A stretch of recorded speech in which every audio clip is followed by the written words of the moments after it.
So I'll get us started. Right, welcome everyone and good afternoon. I'm really excited to be here with all of you and kick off the new year with the MES Toronto discussion group. My name is Claudia Mueller. I'm the Program Director for the Mining Academy, formerly known as the Center of Excellence in Mining Leadership, based at the Schulich School of Business at our Executive Education Center. We're really excited this season to support the discussion group with our technology and to be guiding you through the session today. So I will be in charge of the questions today and moderating the session. Okay, thank you, Claudia. And thank you to your Schulich persona for supplying this technology for us. Welcome back, everybody. I'll say welcome back. We used to be physical, as you know, and we're in a new season. We have a new look through the Zoom. We have a new committee chair, Dave Robson, who will be organizing things for this coming season. As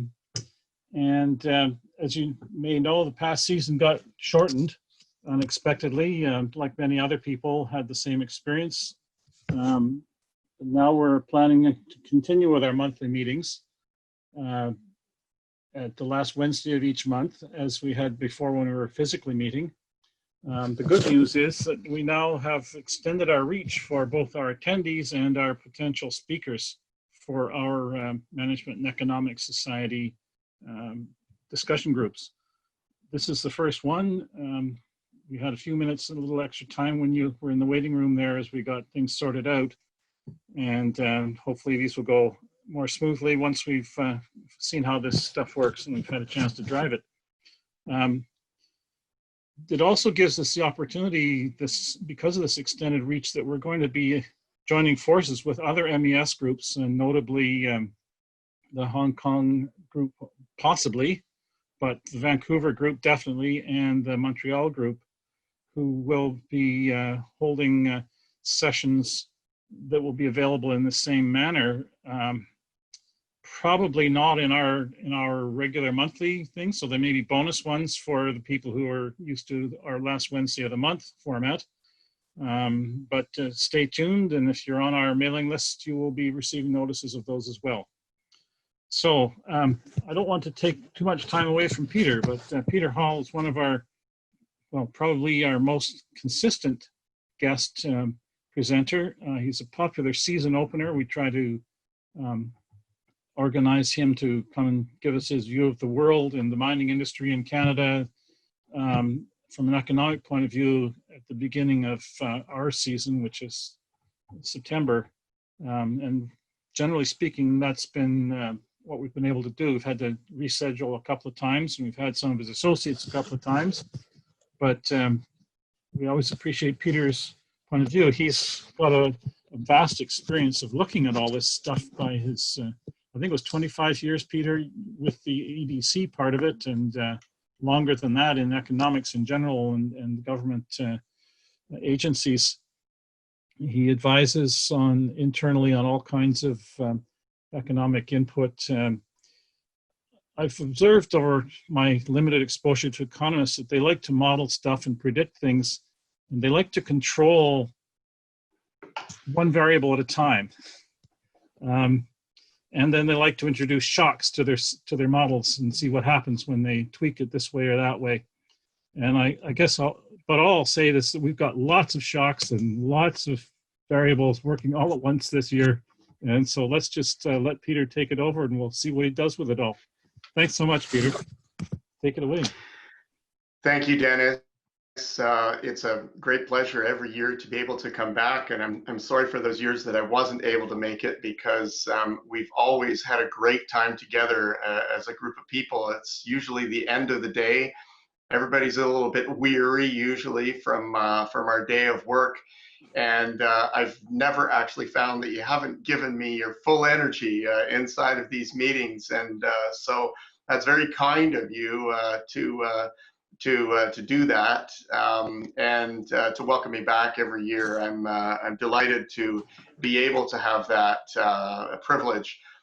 Dennis, I'm just wondering if you could give me some kind of vocal signal that my slide deck is actually showing. Yes, I see your title slide up here now. Perfect. Okay. So what a task to actually sort of tie together all these moving parts that are happening at the moment. Dennis is absolutely right. You know, we love to get a model-based result as economists and then change a variable at a time and really sort of see what's happening. And you know, this is just a monstrous shock to a model, a monstrous shock to the economy, and it's sort of hard to know exactly where to start. If you think about a circular process, and you know, the economy is essentially a circular flow, you know, it's really hard to know what the intervention point is because it's pretty much a closed circle. It's hard to know exactly where to hit the economy. What I will say is, in addition, I'll say a lot of things today, but the next thing to say really is that you guys are getting a sneak peek on a forecast that we're not officially releasing until tomorrow morning. So you're not allowed to talk to anybody in the press in the hopes that, you know, of course, we'll get inundated with requests for them and will be plastered all over the media tomorrow. I always hope against hope that that will occur. We'll see what happens. But truly at a time like this, very difficult to get all the pieces together and to come up with a cogent outlook. But of course, that's what we're paid to do, and we try to rise to the occasion. One thing that's clear amidst a very murky situation is that there's no living economist that's actually seen or studied anything quite like what we're going through at the moment. You might think, okay, well, there's always something hyperbolic to say about any event that comes along. And I'm with you. I really despise when hyperbole is overused to describe the mundane things that are going on inside of the economy. Not that necessarily we've had a mundane economy since the global financial crisis. We've had 10 very interesting years, 10 plus years of economic movement, and now this. Well, why is this one standing out in our view of history, not just in our view of recent history, but in our view of all history? Well, I'm not sure that we've ever had a moment in history where we have seen such a deep drop in such a very short period of time, followed by an outpouring of global response in terms of both fiscal and monetary policy. And so as we contemplate these gyrations of the economy and their magnitude, really, I haven't seen or studied personally anything like this, and I'm not sure anybody has. And so that makes it very difficult, of course, to do any kind of analysis, let alone forecasting, because we're sort of learning as we go, aren't we? We all are inside of our businesses. And that doesn't stop us, of course, because we all have a tool bucket of fundamentals that we appeal to. You have them in the mining industry, and of course, we have them in economics. And I will say with a good measure of confidence that economic fundamentals still are at play. We can't lose it completely on the rules of operation and the logic that governs movements, even when they are shocked in a major way, as we've seen this year. It's just that one thing about our world at the moment that I need to point out is that the deluge of information that we all have to deal with, and there's way more of it than there ever was before, readily available and being created on a minutely and an hourly basis at a rate that we've never seen before. That's another historically unprecedented. And I think that what that does to us is it creates such a wide funnel of new information, and that new information pushes old information out, and we in the process have actually become quite myopic about things. There's so much to digest on a real-time basis that we're sort of forgetting about history. And I believe that we've done that for an entire economic cycle, quite unfortunately. And those of you who've been following the things that I've been saying, the audacious things I've been saying over the years, know that that's our frame of reference here. And so I'm not going to describe how we feel about the past cycle and how that's brought us to this particular moment in history. But I do believe that globalization has sort of stretched out the cycles and actually magnified the movements. So how do you then superimpose a pandemic onto a situation like that and make any sense of it? Well, the pandemic is something that in January of this year, nobody was anticipating. There was no data surrounding it out there. All the data that we have on it is brand new. So how are we supposed to absorb something that is brand new into our old ways of thinking and combine those things together and make some sense out of them? Well, the first point that I want to make right off the bat here in the presentation is, and I know you're very relieved that I've finally moved to slide number 1, is the pandemic data itself. It has supplanted all economic indicators, leading economic indicators, in terms of giving us a gauge of where things are going to go. It's become the predominant one here. And it isn't as if the other indicators aren't telling us something, but this is the definitive one. This is the one that, bar none, is going to tell us exactly where the economy is going to go in the very near term. Now, why is that? Well, when you see along here the rate of global infections that are rising, and the steep rise in that curve, and the country by country and region by region spread of this virus, of course, you then saw the reaction to that, which was some form of economic lockdown. Now, initially, when this curve was rising, of course, those lockdowns were very severe. They were very severe, and they were global in their reach. And so we're seeing the Q1 and the Q2 GDP numbers coming out. Q1 started to capture what was going on, but we really didn't see the full whammy until Q2 data came out. And of course, that was replicated right across the earnings spectrum, industry by industry. And then, of course, what does pandemic data do for us? When it starts to flatten out at the top, well, we know that the economy is coming back on again. The lockdowns start melting away, and of course, economic activity responds, and it's quite dramatic. Now, what everybody's worried about now is, well, what is facing us at the moment? With the Northern Hemisphere getting back to the schooling season, now we're seeing infection rates rise again, and everybody's going, oh my goodness, are we going back to March here where full lockdowns are going to happen again? Well, let's hope against hope that that doesn't occur, because we've spent lots of money to bridge the chasm between where we were and where we are now. And I'm not sure we've got much left to be able to re-stimulate the economy. I'm not the only one that feels that way. Everybody in industry, in government, individuals, public institutions or private institutions, researchers, everybody is hoping, financial markets lumped into that as well, that we're through this thing, and at least we don't have to go into another full-scale lockdown. But the pandemic data is going to tell us that, because if it does unfortunately start to rise again, we know we're going to go back into lockdown. So point number 1 here is, any strategizing that you are doing about mine development in a far-flung country, or your operations that exist there at this point in time, are going to be governed by the very country-specific pandemic data that we have. Now, the good thing is you don't have to call me up to get access to that, because one of the modern marvels is that something that wasn't even in existence at the beginning of this year very quickly became a real-time data experiment. So the numbers that are coming in at Johns Hopkins University are refreshed at least every 20 minutes, sometimes more than that. And that's about as real-time as a massive global data series can be at this point in time. It's state-of-the-art. Now, it's not just available to me, it's available to anybody who wants to go on that website. It's downloadable.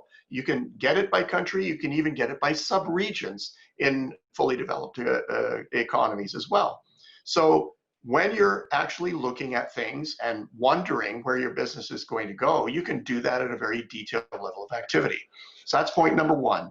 The pandemic is primordial, and the data that goes along with it is as well. It's fundamental to getting the economy right. All right, not every slide is going to be this long and drawn out, although the first 2 were. What is the real data actually saying to us? Well, here's a classic example of a V, and I didn't have to go and look in an obscure place to see a V-shaped recovery. This is data for Canada, as you can see, the US, and the Euro area.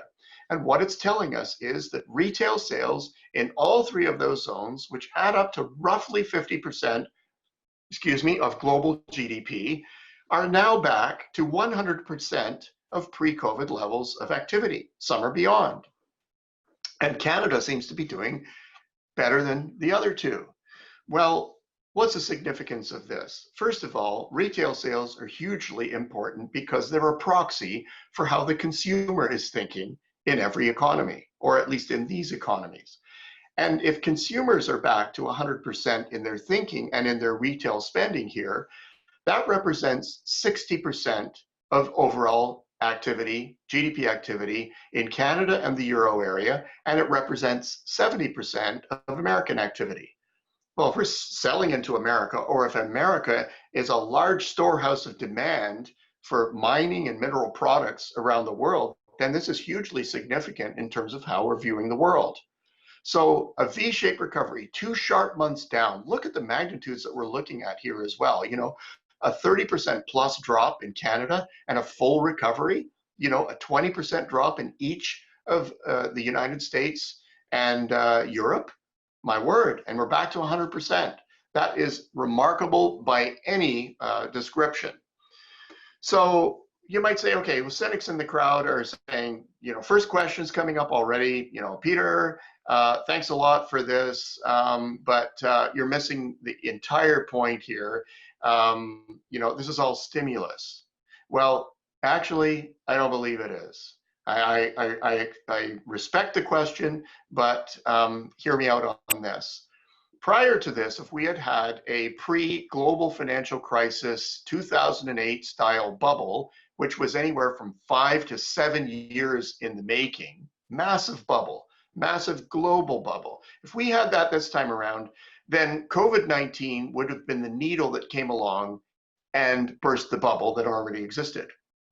What we actually had, folks, and those of you who have been following me know exactly what I'm going to say here. We had an anti-bubble called pent-up demand in Western Europe and in the United States, not in Canada. We had a bubble in Canada, but we were unusual. We in Australia were perhaps unique in that respect, but there were no bubbles in these other two massive economic areas, engine economies of the world. And you can ask me about that in Q&A because for time reasons, I'm going to have to move on. But you know, when you look at housing, consumption, and business investment in both of those economic zones, significant pent-up demand. Now, what is pent-up demand? Well, it's the greatest guarantee that if the economy is going to have a big interruption like this, it has a very good chance of something like this, a V-shaped recovery. And that's what we see happening here. So this isn't all about stimulus. And in fact, I think it is largely about pent-up demand. But there's more to be said. You're going to get tired of me sitting on one particular chart here. This presentation will speed up, but I do need to make a couple of points in addition to what I've already said about this chart. And that is, during the V, we've actually had accumulations of additional pent-up demand. You might say, you're out of your mind, you know, there's no way that's possible here. You know, people were losing their jobs, demand was collapsing over this period of time, and you're absolutely right, those things were going on. But what about the people that were fortunate enough to continue drawing a paycheck over this period of time? There were millions of those, in fact, millions more of those that were operative here all around the world. Now, if you're still getting the same paycheck that you were getting before, and there's far less to spend on, what do you think is going to happen to that excess money? Well, it piles up inside of bank accounts, and central banks in the United States, Western Europe, and in Canada do calibrations on a monthly basis of what's actually growing inside of bank balances. And of course, the banks are forced to give that data to them. So it's verifiable data. And what they're showing is the accumulation of additional funds inside of bank accounts over this period of time. Well, that's overstating the case. They are a very significant percentage of accumulated life savings. Well, you can only imagine what that means in terms of a store of future firepower for the economy. And so if that's the case, then you've got that as a source of pent-up demand for when people feel like spending again. And by the way, they're not going to feel like fully spending until they feel like their feet are firmly back on terra firma. Alrighty, what's the second source of pent-up demand in here? Well, you might be getting a stimulus check from the government as a person. You might know somebody who's getting a stimulus check. You might know a business who's actually getting funds to tide them through this chasm. Are they going to spend all of that? Well, maybe. If they absolutely need to out of desperation, then they're going to spend all of that. But if they can, they're going to be hanging on to as much of that money as they possibly can, because they don't know when the doors are going to open again. They don't know when they're going to get their job back again, right? Persons and businesses both have decisions to make about that. Well, we believe that part of what's happening through this chasm period of time is people hanging on to stimulus money as well. And that's a store of pent-up demand for where we come out of this. Now, if I can make one more audacious statement about this chart, is we only got back to 100% of pre-existing levels. What happened to all the activity that was lost during the V? Well, the pent-up spending actually means that we could get another rush of activity on the end of this. Like when people are fully convinced that we are back, we've got another puff of activity that makes up for the chasm, the activity lost in the chasm when we were going through it. That's still a whole bunch of pent-up spending, and it still exists. Well, if you don't believe me up until this point, then let's take a look at official savings rates that are coming out of the national account systems of Canada, the United States, and Western Europe. What do you think they're doing at this time? Well, how do you spell explosion? Like, wow, look at this. This represents billions of dollars that have accumulated because people simply don't have enough to spend on. So they are spending on houses, they are spending on cars. I grant you that that activity is all going on right now, and they're still throwing billions of dollars into their bank accounts. That's a store of spending, as I've said, for the future. So proof positive that this is actually being counted, it is going on, and the consumer, as far as we can tell, is fundamentally in good shape. Well, suppose it is just the consumer. So 60% of half of the world's GDP actually doing well in terms of V-shape.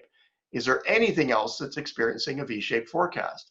Well, one wouldn't have expected that international trade would be experiencing the same thing, but actually it is. Same three zones, same V. Well, not exactly the same V, because we haven't closed the gap completely. But Canada here on the end of the series is actually at 94% of pre-COVID activity. So only down 6%, and it was down 33%. So a massive recovery going on here. Canada's ahead of everybody else, but Western Europe is not far behind, and the numbers coming out of Germany are very inspiring at the moment, you know, in terms of what's expected for the next 6 months, particularly in manufacturing. The United States a little bit behind. They didn't have a good May, but they're on the same trajectory. In fact, they're closing a bit of the gap with Europe right now. Okay, so even in exports, this is actually going on. Is it going on in all of exports though? This is just goods exports, and the answer is an unequivocal no. There are aspects of the economy, folks, that are not doing well. So I've made 2 points already. Number one, the pandemic data is primordial. Number two, you know, we do have a V-shaped forecast actually going on out there. But number three is illustrated almost perfectly by this data here, and it shows that the service side of the economy, the recovery there is not V-shaped, it's the dreaded L. It's gone down into the chasm, and it stayed there.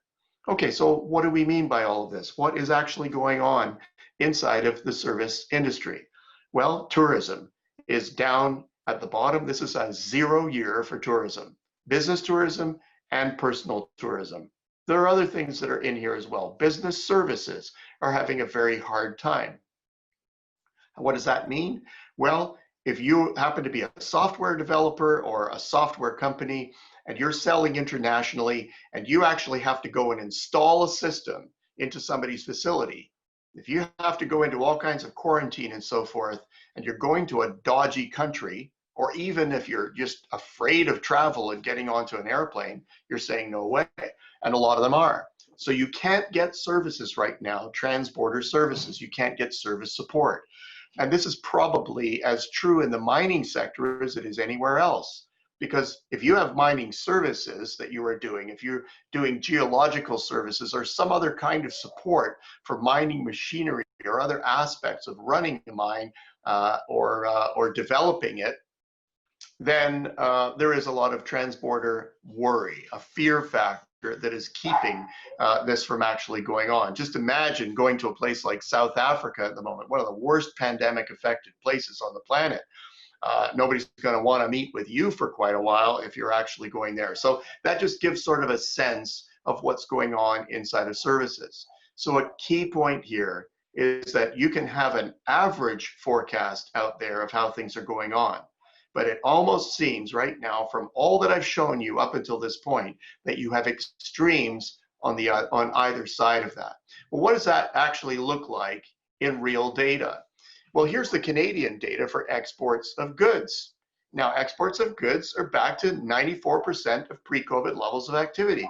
And the same line is here. It's illustrated by the gray dashed line. So it's a different scale than the one you saw before, but that's 94% of pre-COVID levels of activity. And of course, it was a 33% decline, so a good recovery. But look at things that are on either side of that. I mean, you got food that's up here that almost seems to be having, a banner year because of COVID. And then you've got things on the other side. You've got the aerospace sector, very tied to tourism. It's down in the chasm and having an awfully hard time actually coming out of it. Well, energy, which some around the table I'm sure are interested in, is even worse affected. And it has seen something of a comeback here, but in terms of where it was prior to COVID, it's the last industry on this chart. So in your own industry, we have some of this dispersion that's actually going on. So if you see exports of crude metals and minerals here, it's right up there with food. Now, that started back last fall, but by all accounts inside of these numbers here, whereas there have been ups and downs, you got nothing to complain about. Post-COVID, things have been, easy cheesy here. But when you look at the fabricated metal side of things, well, if you're doing some processing of that, there's far less demand. So even inside of the mining industry and energy, you've got things that are all over the map. And so how does one actually move forward when COVID is doing this sort of extreme experience kind of experiment with all of us? Well, it is very difficult. We have to be very incisive about how it is that we actually move forward. So if this was our average overall forecast, and this is basically the pattern of the forecast that I'm going to be sharing with you, at some point in time, we actually get to pre-COVID levels of activity right across the economy with these very varied experiences coming into an average.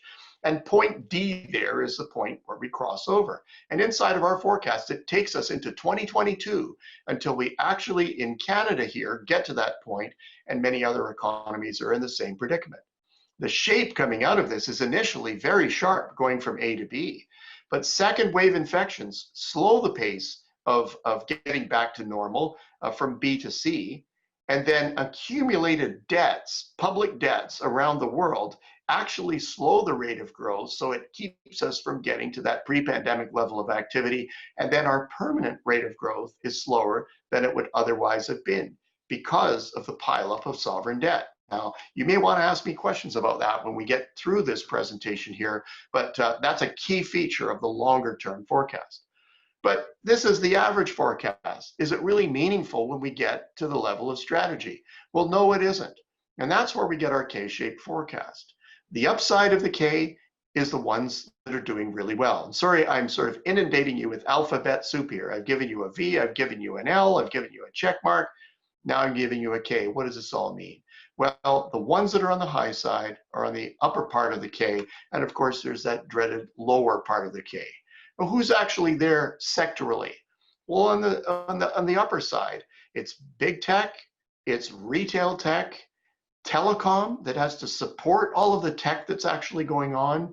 As I've told you before, the agri-food sector is there. You can throw in crude metals and minerals, and also the building supplies sector. We're all getting good at building decks and renovating our houses because we're tired of being in them and we can see all the flaws and so forth. So these are all the upside sectors. What about the ones that are in the basement right now? Well, I've spoken about travel already. Oil and gas is definitely down there. Aerospace is there, tied to the tourism sector. Old retail that won't actually move. The auto sector was there. It's actually bounced up into the high zone. So it's a real surprise inside of all of this. And then, of course, you got a lot that are in the middle. Well, when it comes to strategy, we have to gauge what kind of impact are these different industries going to have on our demand set. I mean, there are some in the high sector that demand minerals. There are some in the low sector that demand minerals, either, partially processed or fully processed. There are inputs into their systems and so forth. Well, you've got to be looking at these to decide where overall demand is going to go. So how are you fixed inside of each of these areas? And then, of course, there's the there's the business impact, but there's also go forward strategy. So how are each of these categories going to do in the longer term? And how do we actually change our business model to accommodate this situation?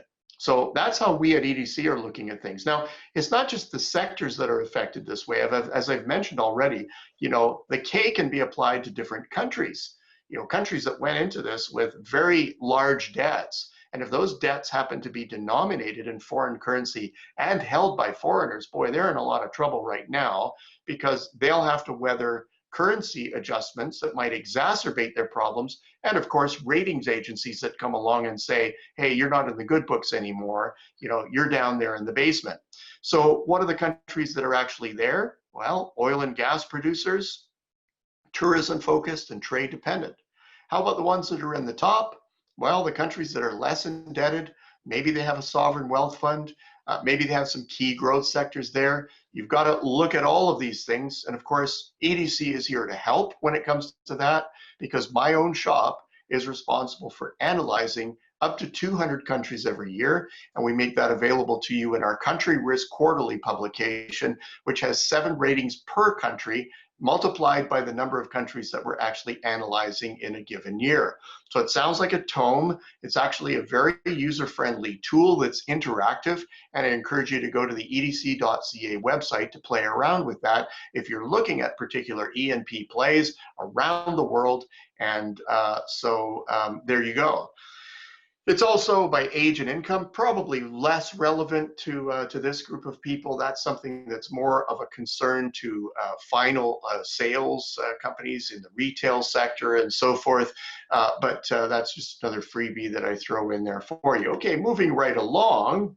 Here is Canadian data that actually gives you a sense of how individual industries are doing. And this is in a GDP sense. Now, it's a bit more delayed. It takes about 60 days for this data to come out, which is an eternity when it comes, of course, to something like COVID. So this is a bit dated, but it's still very instructive for us, because you can look down industry by industry and say, how are we doing? Well, what do these horizontal lines actually mean? Let's go right to the top of the chart.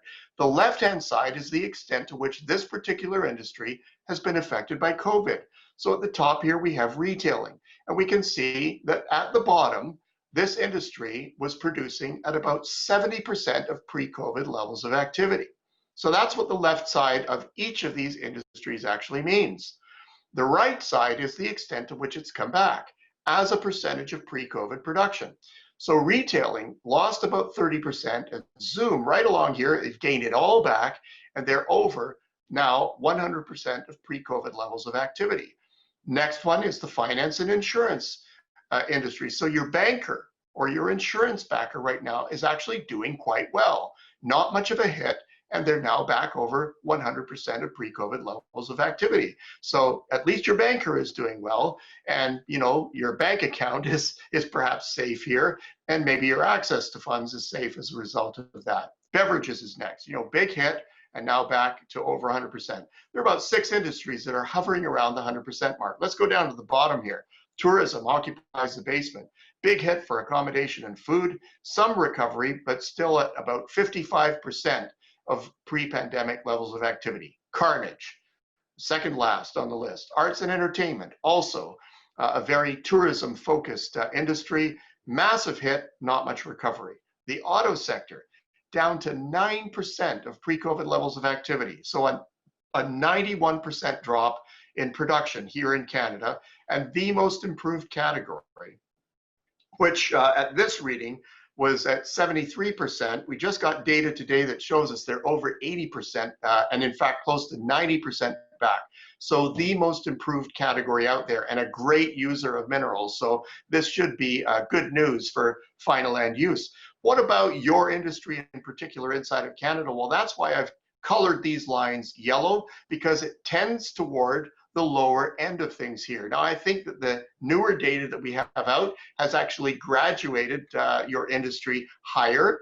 And energy still way down, but in terms of the metals side and the non-metals, doing decently in terms of recovery, hugging around the 80% mark. Not great, but certainly not as bad as those that are in the basement. But what you can also see here in the blue zone is that you've got every possible conceivable range of experience, industry by industry. I mean, this is just bizarre that, you know, right along this continuum, you've almost got an even distribution of experience from the worst to the best. You know, you've got the ones that are close to 100%, the ones that are close to the basement, and every range of experience in between. So the key point here, and I emphasize it again, is you have to be very incisive about strategy going forward and who you are selling to, because this is going to persist for quite some time. This is a key feature of our outlook. Confidence, notably, is back. So in terms of business investment, look at these business confidence numbers. Canadians are actually feeling pretty good about things going forward.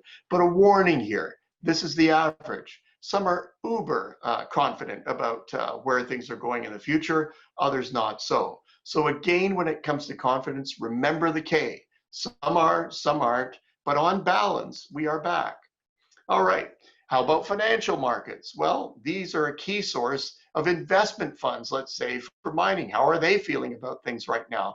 Well, if you can offer a good return, you can raise money on capital markets, in equities markets. You can borrow cheaply on bond markets. That's what these two charts are actually telling us at the moment. So liquidity provision inside of the marketplace, if you're a viable business, boy, you got lots of people that want to throw money at you right now. So dust off those figures, make sure that they're looking good, make sure you're on the right side of that K, and you can actually get good access to funds.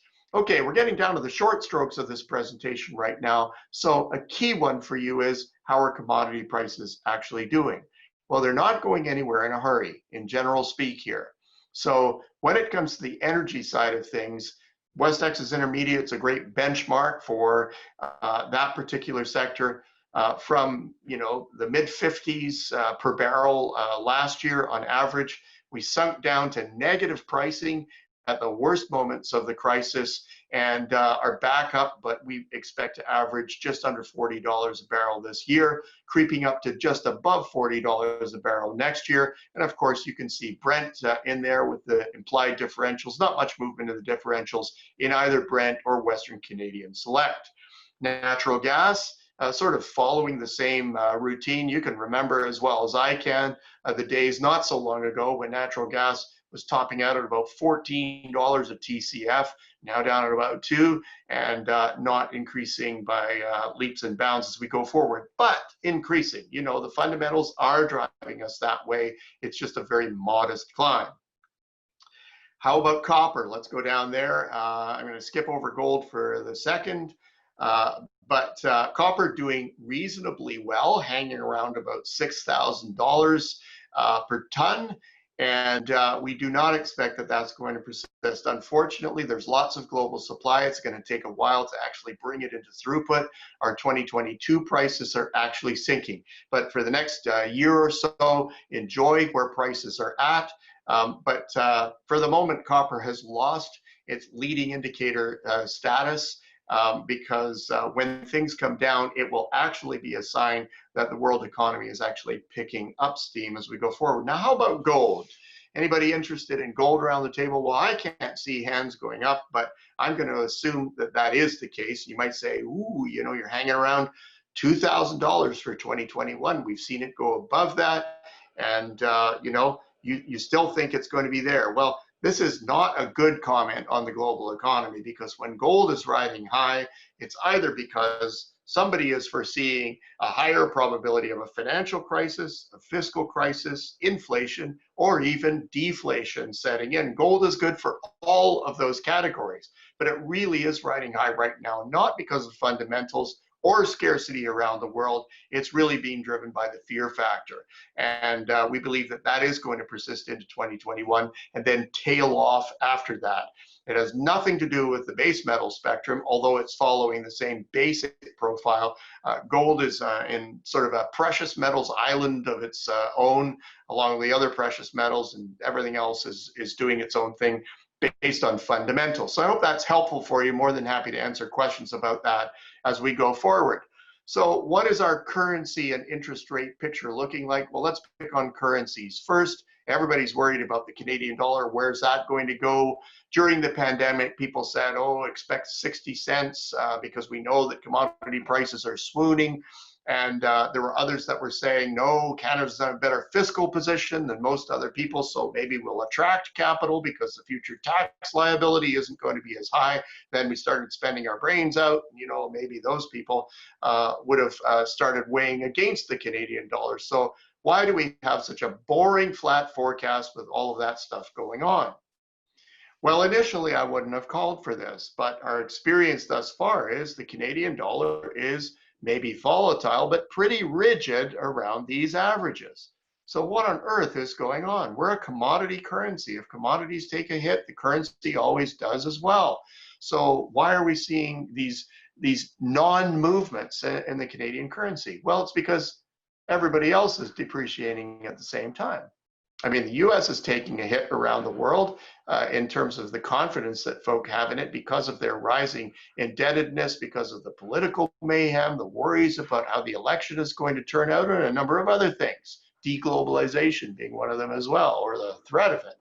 And so when all currencies sort of move down together, what happens to their relative measures? Well, it doesn't look like anything is going on. And that's a danger inside of our marketplace at the moment, because you will see that extreme economies will have different experiences here. But the fact that the bulk of currencies are by and large moving in tandem with each other isn't a comforting comment on the world economy. It's actually quite the opposite. The interest rate profile sort of underlines that, because we're back to zero lower bound interest rates, and we're going to be there through at least the middle of 2023 as we see it at this point in time. And of course, that also presumes that there's going to be lots of quantitative easing going on over this period. So an expectation of an economy that's going to take a long time to get back to its full capacity position. We actually believe it's not going to take as long as central banks around the world seem to feel, but with the fear factor, their messaging right now is saying, look, we're going to do as much as we possibly can, and we're going to be in here for as long as we're actually needed, because we're going to be here to support the economy. So the cost of funds, at least the official cost of funds, being very flat as we go forward. Well, how do we wrap this all up into a forecast? In a year in 2019 where some were saying, well, we're going to fall into recession, you know, it's 10, 11 years beyond the last one, so we must be due for it right now. You know, a rather average, a middling year of 2.9% growth. And that, of course, turned into an absolute carnage in the current year. And this number is pretty much baked in. We're beyond the halfway point of the year. Most of the data is actually in for the year. And if you want to contest me on the math of that, by all means, go for it. There are 7 quarters that go into determining the mid-year average for this year, and we've already got data on 5 of the 7. So not much movement unless, you know, the bottom drops out or we go to glory from now until the end of the year. It would take a phenomenal movement to really move us away from the figures that we're showing you now. But what is also extremely interesting about this number is that the appearance of fantastic, out of this world, unbelievable growth for next year is already baked into the recoveries that I've shown you in the charts that we've seen already. Those parts of the economy that are in V-shaped recovery are really pulling the rest of the economy forward and making these rates of growth for 2021 actually possible. And the general rule here is the harder you fell in 2020, the sharper you rebound in 2021. And by the way, if you think these numbers are extreme, they do not get us back to pre-pandemic levels of overall activity, even by the end of 2021. It's going to take us some time into 2022 to actually get to that point. Okay, great relief here. The presentation is coming to an end. What 5 key takeaways can I share with you here? Well, first of all, you know, I've taken pains to describe how uneven this recovery is going to be, both in terms of the path of growth, so initially very sharp and then flattening out as we go forward, so an uneven trajectory forward. Second of all, uneven with respect to different industries, different countries out there. So this is where the K-shaped forecast actually comes in. Second of all, pandemic. The pandemic is changing the way that we are going to work, but the pandemic data, as I've said before, is primordial. You need to keep your eyes on it. That's where the economy is going. There will be temporary impacts of that. There will also be permanent impacts of that. What are some of those permanent impacts?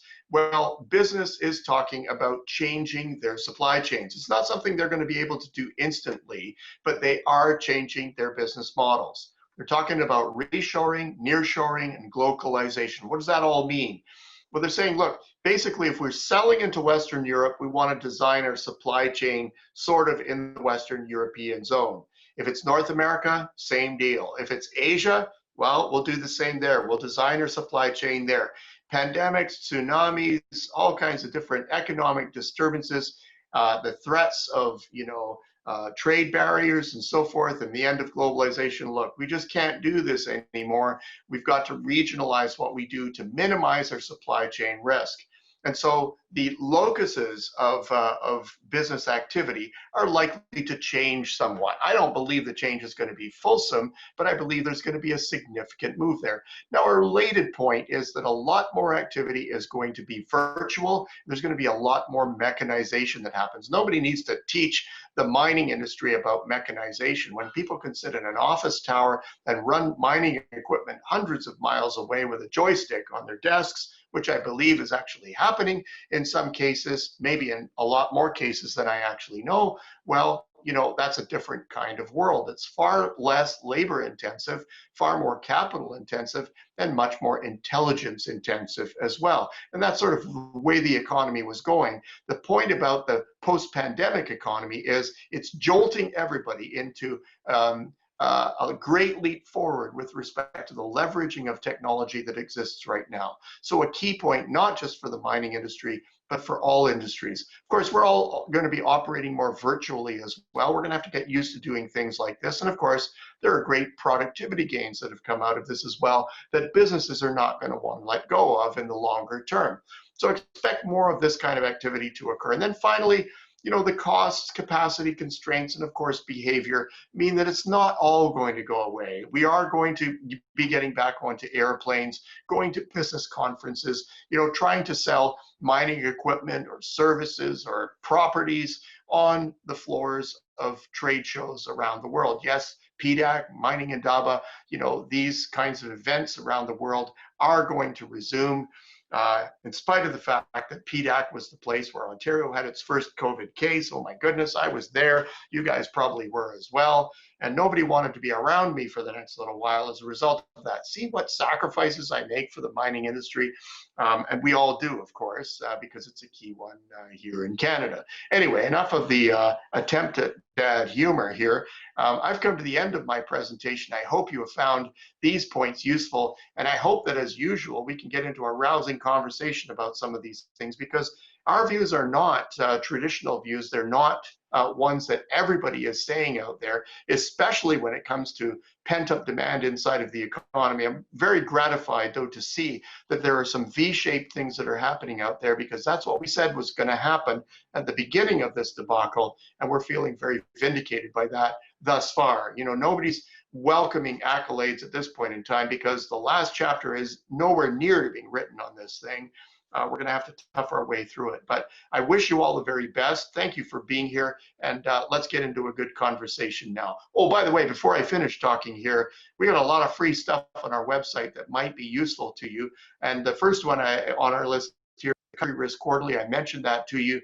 If you are looking at far-flung parts of the world and want to get instant Canadian-generated information on that, go onto our website, www.edc.ca, and you will find that information there. The global export forecast is what I just shared with you. Our materials are online as well. I write a weekly commentary every now and again. I dip into the mining sectors, so you might not find every issue of that useful, but certainly there. The last one on the list is an interesting one. It's Canada's Economic Recovery Tracker. This is something that we built for the pandemic, and we update that every 2 weeks. It's very real-time data that's actually in there, and it's far faster than anything else you'll find in officialdom. And so I invite you to use that as well.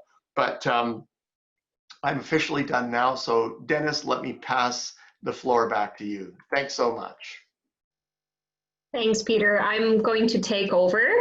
Oh, sorry about that, Claudia. No worries, Peter. Thank you so much for that presentation. What an interesting presentation, and you know, what an interesting deep dive into some of the things that we are experiencing and have been experiencing for the last couple of months. We do have a couple of questions to get us going. Just before I start off with that, a reminder for everyone, if you do want to ask a question, just look at the bottom of your screen. You will see a Q&A chat. If you click on that, it will allow you to either type your own question or vote on other questions so that they will rise up on the list and I will be able to cover them off first. So I'm going to start off with the first question that we had that came up, and it's from Mike. And he asks, what's your take on the EV revolution and what it's going to do to metal prices, in particular nickel and cobalt, the battery metals? Well, that's a fantastic question. Boy, when you look at EV production around the world, everybody's getting excited about the fact that Ford has just announced that they're going to be refurbishing Oakville to do 5 new models, all electric vehicles.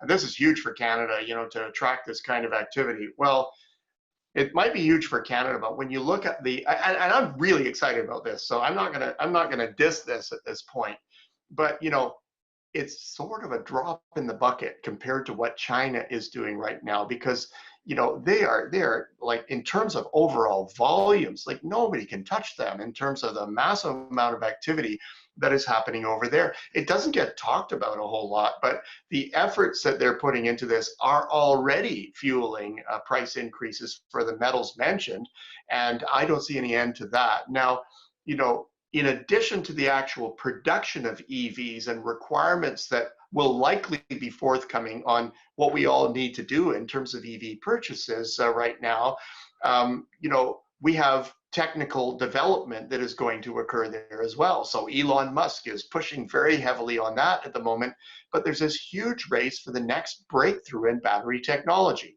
Now, the crazy thing about that is if we vastly increase the efficiency of batteries, so that we don't have to have these big battery beds on the floor of the car there, then the actual use of sort of the lithium ion batteries that are being used or what have you at the moment might be reduced significantly. Now, you know, we don't presume any of those things are going to happen until they actually do. But the truth of the matter is that intense amounts of effort have been put into taking battery technology to the next level, because of course the gains for anybody that managed to do this are huge. It's sort of like inventing a new form of internal combustion engine. All of a sudden, all of the other ones are obsolete and you are a displacer inside of the marketplace.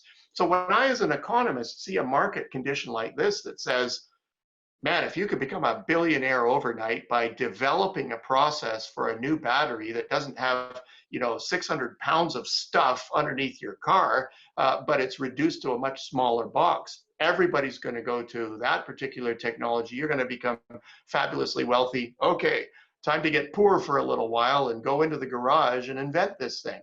You know, all kinds of people are all over the place trying to be the next battery-oriented Jeff Bezos. So, you know, it's in great flux. So if I was to draw straight lines around this, I would say absolutely.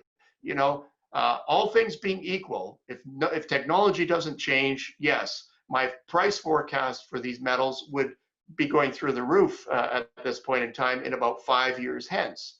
But it's not, because we know what this dynamic is going to be. So we're standing back from that at the moment, not getting too exuberant about that because of this dynamic that's out there. That almost sounds like a too convenient answer for an economist here, but you know, that's the best I can give you of how these things actually work when you have the fundamentals that are in place right now. So I wouldn't, caution, or I would caution not to get too crazy about mine development in these areas because of those dynamics. But will demand be strong? Absolutely. Interesting, thank you very much. So the next question is from Sylvain, and the question is, how do you see trade wars or tariff wars impacting metal and mining companies? Oh, again, an excellent question. You guys are going to be working hard to stump me today, but here's our take on this. You know, many would look at what's going on south of our border here and say, well, look, here's the place that has been a champion of free trade. This is a place, you know, that has been on the forefront of innovation, not just in terms of things like trade, but, you know, in terms of the nuts and bolts things that we do. And all of a sudden, this economy seems to be getting anti-competitive, very protectionist, acrimonious, you know, unwinding the institutions, the post-war institutions that have gotten us to the place that we're at right now. What on earth is actually going on? If the flag bearer has all of a sudden changed sides here, we're in a lot of trouble. What is the game plan? Well, you know, as hard as it is to maybe to telegraph what the US president, current president, is actually thinking on any given day, I do believe that there actually is a game plan. It's not all randomness and chaos. The United States, over a number of different administrations, has been livid about something that happened back in 2000. And that event was the accession of China into the World Trade Organization. Now, every nation that was admitted to the WTO up until that point had a very stringent list of hurdles that they had to get over. And of course, the tribunal there was very strict about the attainment and sustainability of those particular markers in each country, that they gave everybody a hard time before they got in. And the reason for that was to enforce the discipline post-accession. Well, everybody was so greedily trying to get a piece of Chinese business that they gave them, you know, buys on just, you know, a whole ton of things and lived to regret it. So America saw this tilted trade table and said, you know, we're just fed up to the teeth with this. Along comes Donald Trump and says, you know, I can roll my sleeves up and make this actually happen. And so how do you actually do that? Well, for a guy that wrote The Art of the Deal and, you know, sort of bullied his way through his billions by being a tough customer and really striking a hard bargain and getting great bargains all over the place, he said, well, I'm going to do the same thing for America. And so the bombast is really about getting a better deal. It's not about blowing the system up. And so that's been our view all the way through this, even at the toughest times of this. So, for example, I was down in Mexico in you know, early 2017. And, you know, the threats of walls going up and all of that had been an election thing.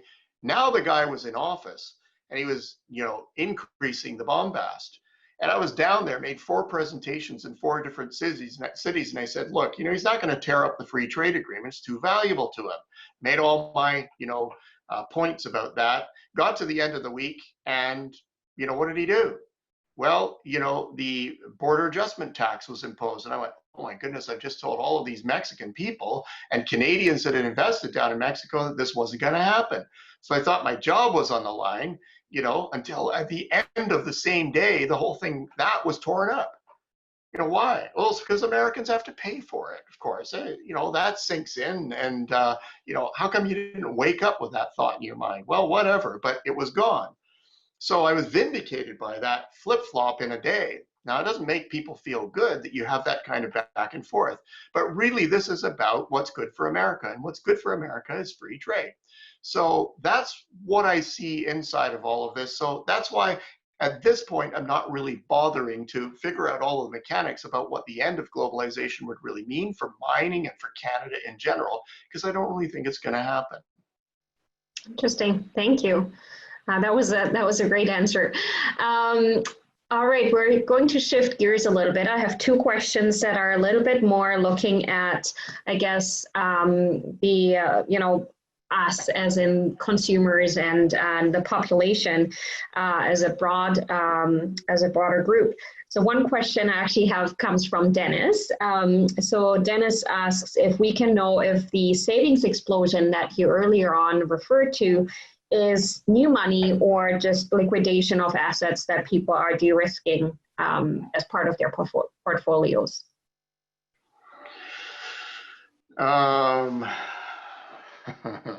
What kinds of assets are we talking about here?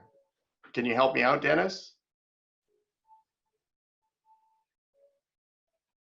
Maybe you've been locked out of the conversation. I'm still here. I just didn't know if I could turn it on. Can you hear me?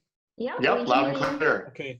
No, I was just thinking people are, some people are going ultra conservative on stock markets. Other people are just stop, as you said, they stopped spending, but they might have stopped holding assets. They might have had something as an investment that wasn't stock, and they just decided to get out of that because it was a risky game.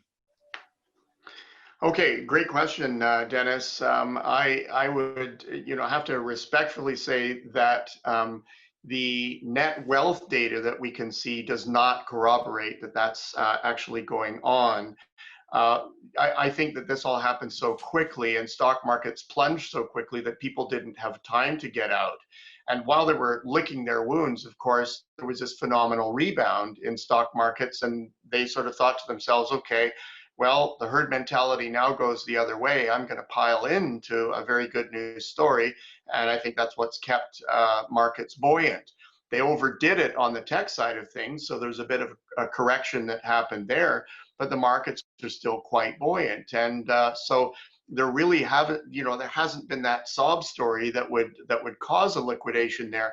If anything, there might be a liquidation on the bond side of things. The safe instruments are not doing very well at the moment, very low yields inside of those. And so many market calls are really for a bear market in bonds. But that together with quantitative easing is actually making a lot of liquidity available. And I believe, if anything, stock markets are being puffed up in a way that, might be sustainable for the next little while, because there's very little other direction that we can go in. So the answer, Dennis, is I don't believe that the savings phenomenon is related to a liquidation of assets at all. In fact, the opposite might be true.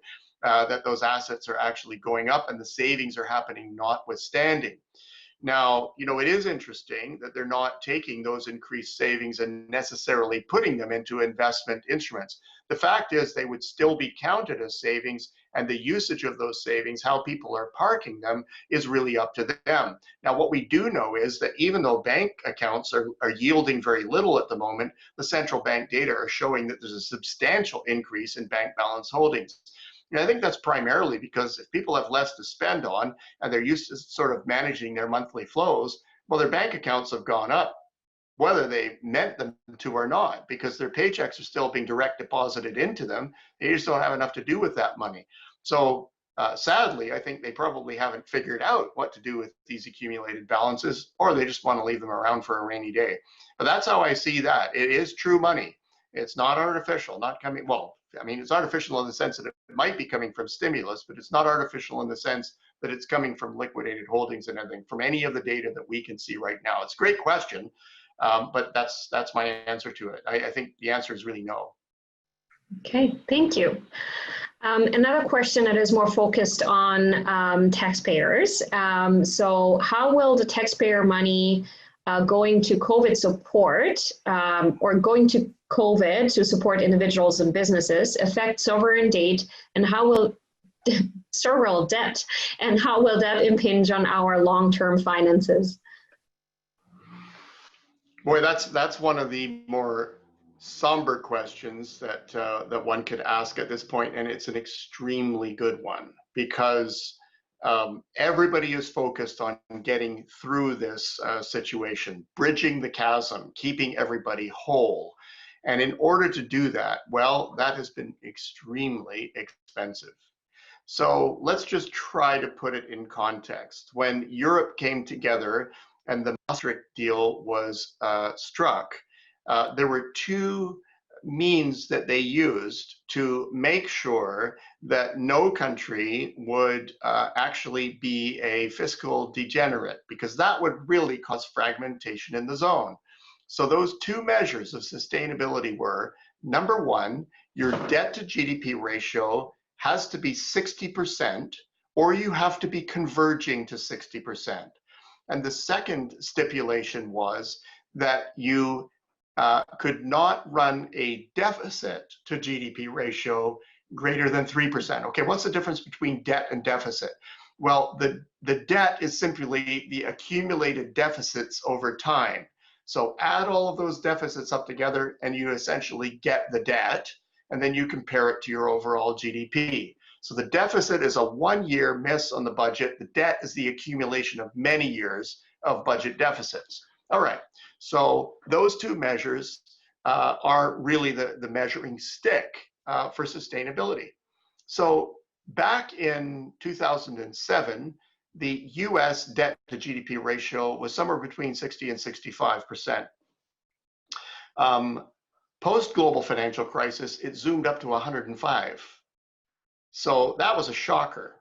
And the hope, of course, was that when growth resumed, that number would come down, and it didn't. It stayed pretty flat over the intervening period of time. The US debt to GDP ratio now is expected to go up to somewhere around 120%, and outside estimates have it going up to 135. Well, that's the #1 economy in the world, the reserve currency of the rest of the world, that has now gone over thresholds that risk rating agencies used to say were well beyond the mark and would cause your AAA status to be downgraded significantly. Now, Canada had a particular experience of this back in the early 1990s, because we went in the late 1980s with a debt to GDP ratio somewhere between 60 and 65%. And when the recession was over, that zoomed up to close to 100%. The ratings agencies came out, sharpened their pencils, and threatened our economy to the point that the Conservative Party was obliterated. The Reform Party came up the middle, and the party that got us into the trouble in the first place was elected with a mandate to actually bring austerity to Canada. And they did it so well that Canada was exemplary coming out of all of this. Okay, I tell a long story because it's not an easy question. Let's bring it down to a close here. Every nation has now transgressed in terms of its debt to GDP. This is a scary situation. You do not have a nation that has not violated its own principles on thresholds of where its debt to GDP ratio would happen to be. So the sad news is we're all going to be paying for that all at the same time in either higher taxes or slashed spending or a combination of those two things. And that is actually going to limit growth as we come out of all of this. There's going to be a great crowding out of private activity because we're going to have to pay this back. Now, the good news is we're all going to be paying it back at the same time. So there isn't going to be a tilted table in terms of one country versus the next. But it does mean that overall global growth is far more constrained than it otherwise would have been. So that doesn't feel very good, but unfortunately that's the corner that we've painted ourselves into. Now, what is going to cause us to actually do that as we go forward? Well, again, it's going to be the ratings agencies. They're going to come out when we're through all of this and say, okay, now time to sharpen the pencils. Let's do an assessment of the situation. And boy, there's going to be a lot of black bolded headlines around the world about what this is actually going to mean for us, because we're blithely saying, okay, we just need to get to the end of this thing. We're not thinking about what it's going to cost us when we get out the other side of things. So anyway, that's our assessment of things. We've downgraded long-term growth everywhere as a result of all of this. And it doesn't make me feel good, not just about my kids and what they're going to have to be up against. This is going to hit us immediately. So it's going to affect you and I as much as it's going to affect them. So please let that be the last question, because that's sort of a somber note to leave ourselves on. We do have a few more questions, and Mike would ask a question, says thank you, and he's looking forward to you hopefully giving a seminar on modern monetary theory sometime. So we have someone who's definitely very deeply interested in this topic. We'll move to the next question. So I do have three more questions that I think we can all answer.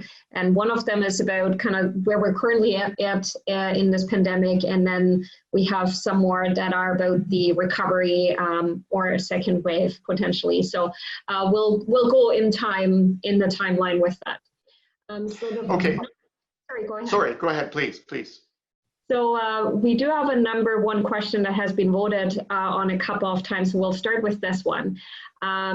So Rosemary asks, I would have thought that the drive to low carbon economy would have translated into more buoyant pricing for copper, considering how much copper is necessary for renewables. Did you consider government promise of implementation of green tech in your copper price forecast? We actually do, yes. What we are doing is an assessment of the overall demand conditions, and those intensities are factored into the forecast that we had put together. So it's a super question. What we are looking at is the period where we experienced extraordinarily high pricing. So in the immediate period, let's say the 4-year period ahead of the global financial crisis, and then there was almost an equal period afterwards where prices were extraordinarily elevated. We were all under the belief, well, not all of us, but many were under the belief that we were running out of things. It was back to the old Club of Rome arguments that, there's only so much copper in the world, and there's only so much nickel and lead and zinc, and there's only so much oil and gas in the world. And so maybe we're back to that point. And that perception actually led to a reflating of commodity prices when the stimulus followed the global financial crisis, and it kept prices up there for quite some time. And of course, quantitative easing fed that as well.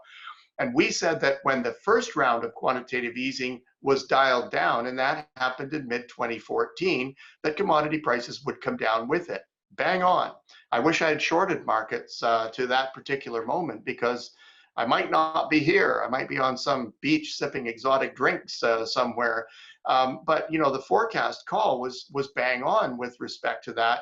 But what that led to was actually exploration and development that we're still trying to deal with at the moment. There's an overhang of supply because of these artificially high prices.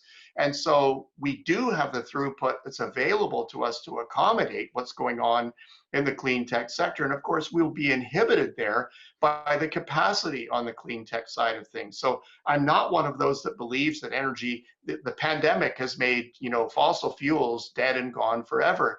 We still have energy intensities that when GDP comes back are still the rules that we have to operate by. We can't turn on a dime. As much as NGOs right now want us to be able to do that, we simply cannot do it. And of course, low fossil fuel pricing is a disincentive to that at this particular point. So people are saying, shoot, if I can get a barrel of oil for 35 bucks, well, I was planning on 55 bucks. So if production is coming back, I'm going to take advantage of that.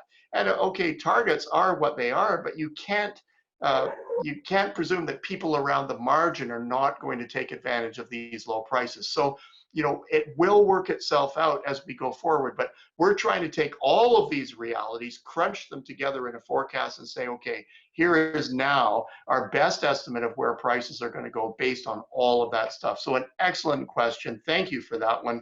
That's how we answer it. Thank you. Sorry, my dog just started barking in the background, so I had to mute myself for a second there.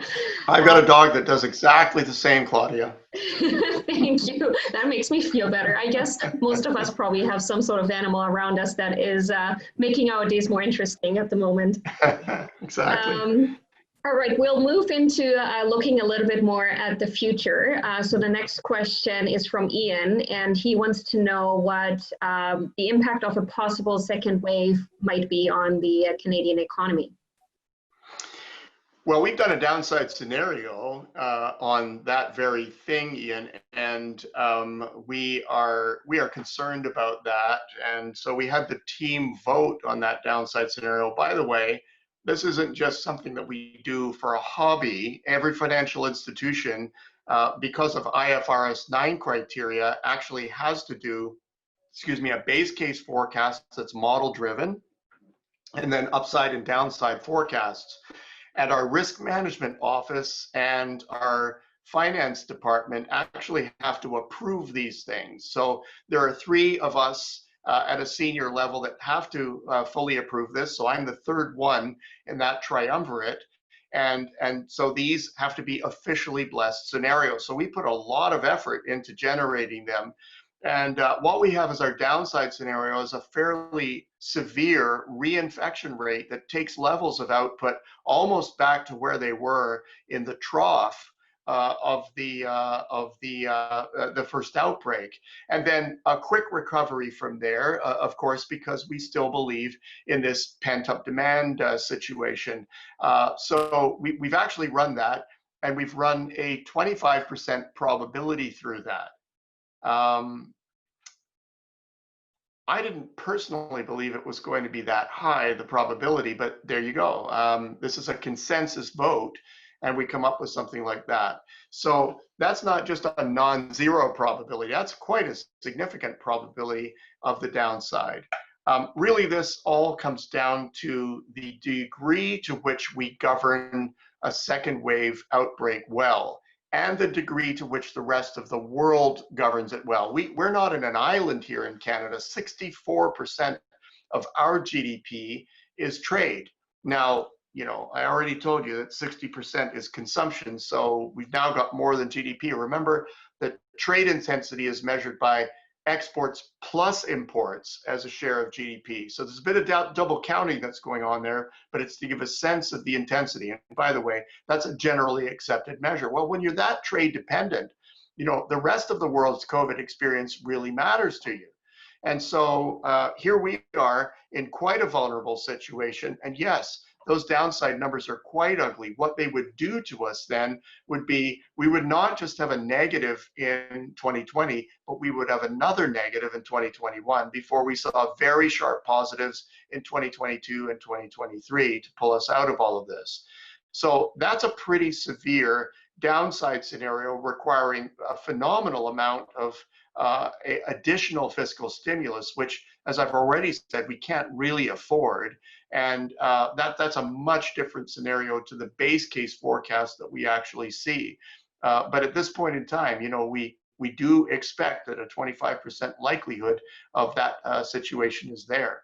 A development of a vaccine, of course, would do the exact opposite for us, would give us a high side scenario that is actually quite a bit brighter than our base case scenario is. So we actually give a 10% weight to that, and the balance, of course, is our base case. Great question. Okay, very interesting. Thank you. So I have one more question for you before I turn over to Jesse for some closing remarks. So the last question, again, is moving on in the timeline, looking at recovery. You've earlier on already alluded to our neighbors and what's going on there also politically. And so the question refers to what recovery might look like under a Trump administration versus Biden administration. Do you think that one might be better than the other for the mining space? Well, that's about all the time we have for questions today, folks. I mean, understand, I'm a quasi-civil servant, and so commenting on the politics of either Canada or another nation, I'm not really supposed to do, and you are recording this session, so that puts an additional constraint on me. I'm actually going to take a line on this that you might, based on those comments, find very cynical, that it's not really my true gut feeling about all of this, but I do want to look you in the eye and say, this is very much my core view on all of this. The United States has gotten themselves into enough of a debt situation right now that it doesn't matter who grabs the reins of power, they are going to have to go into some form of austerity. And in fact, I believe either side would have to go into the same form of austerity, because the gridlock inside of Congress, inside of the two bodies of legislation there, would actually force the hand of whatever president would happen to be there and say, look, this is the path forward, this is what you have to do. And if they wouldn't do it, then the agencies would force them to do it. So I don't think it's going to matter much. You know, you're hearing all kinds of things about the fiscal plans and what Biden is going to do versus what Trump would do. And there's quite a wide difference between those two different outcomes. I don't think any of that is deliverable. I think they're going to have to sharpen the pencils in pretty much a similar way, one versus the other. And if you like, over the past number of years, when it comes to austerity, the Democrats have done a better job than the Republicans. So that's what I think we're facing as we go forward. That doesn't make me feel good, because if that is the case, well, of course, that reinforces our thesis that growth is going to be weaker than it otherwise would be for the foreseeable future. But as I said before as well, Canada doesn't get unfairly punished as a result of that. The whole world is dealing with the same situation. So that's a great question to end things off with. So Claudia, thanks for moderating that. Pass it back to you. Thank you, Peter, and thank you for answering all those questions, and sorry for putting you on the spot with some of the questions. Not at all. So that was great. Jesse, I know you had actually also posted a question, so I'll leave it up to you if you want to ask that yourself. We do have a couple of more minutes if we want to stick around, but I will thank Peter again for his presentation, and I will turn over to Jesse. Thank you. Sure. I guess, yeah, thank you very much for hosting, Claudia. Yeah, my question, Peter, was what do you think, in your view, will be the new normal? 6.6. I'm just trying to answer quickly. That was not a serious answer.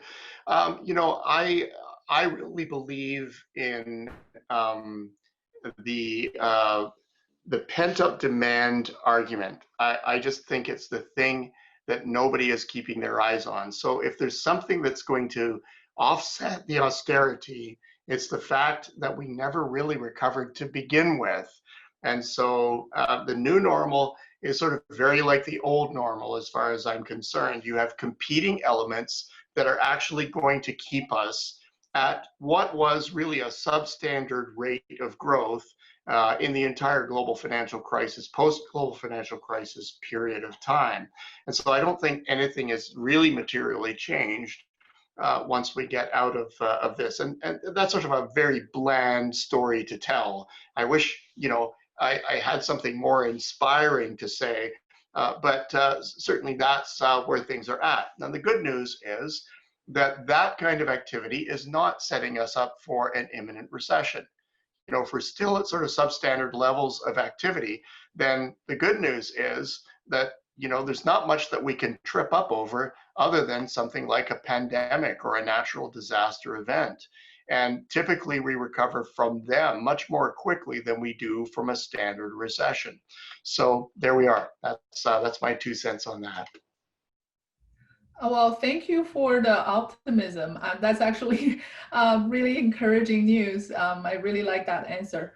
So yeah, I guess my closing remarks really is just that unfortunately David Robson, who is the new chair of the discussion group, can't be here to see us off. So I'm just going to announce the next event on his behalf. So the next event is actually off our regular schedule. So it's not the end of October as usual. It's going to be the middle of the month. It's Wednesday, October 14th, and the time is also slightly different just to better accommodate people in different time zones, and it's going to be at 3:30 Eastern. And our presenter next time will be Guy Desharnais, who's the Director of Mineral Resources Evaluation at Osisko Gold Royalty. And he's going to be presenting on tools to effectively evaluate and communicate the potential value of mineral projects. And yeah, so thank you again, Peter, and thanks to everyone for your patience and your excellent questions. Thanks very much. Good luck to everybody. Thank you. Bye. Thank you.